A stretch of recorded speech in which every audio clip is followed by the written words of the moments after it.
ఇప్పుడు జేపీ గారు చెప్పినట్టుగా ఆ 4 ఆలు లోకి ఎందుకు కూరుకుపోయారు?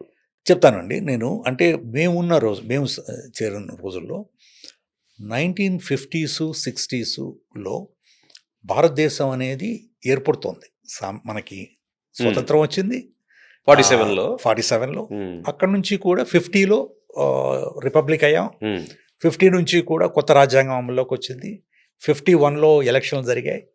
అప్పటి నుంచి కూడా భారతదేశం అనేది మళ్ళీ 56లో రాష్ట్రాలు హ్మ్. ఆహ్, లాంగ్వేజ్ బేస్డ్. లాంగ్వేజ్ ప్రాతిపదికన రీఆర్గనైజ్ చేశారు.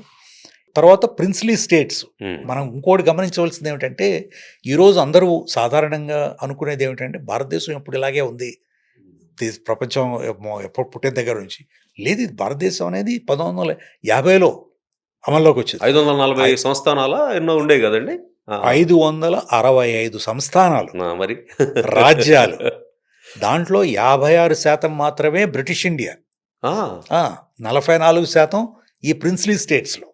అప్పుడు ఆళ్ళ బ్రిటిష్ కంట్రోల్‌లో లేరండి లేరు వాళ్ళు? వాళ్ళు. అంటే అండర్ బ్రిటిష్‌కి సుజరేనిటీని యాక్సెప్ట్ చేశారు. ఓకే. ఇదిగో ఓకే. మా హ్మ్. హ్మ్. రాజుగారో హ్మ్. లేతే హ్మ్. బ్రిటిష్ మేము రాణి కప్పం గారో ఇస్తామనో లేతే మేము ఏదో కప్పం ఇస్తామని. అదే అంతే. ఓకే. ఓకే. అంతేకాని ఆ! సో, ఆ!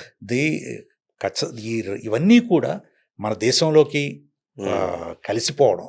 ఇప్పుడు మనం ఇక్కడ కూర్చొని హైదరాబాద్‌లో మాట్లాడుతున్నాం. అది different Hyderabad country. State it was a different country. Country. Yeah! It was a different country. అవును. సో, అలాగే బనగానపల్లి ఇన్ ఆంధ్రప్రదేశ్. హ్మ్.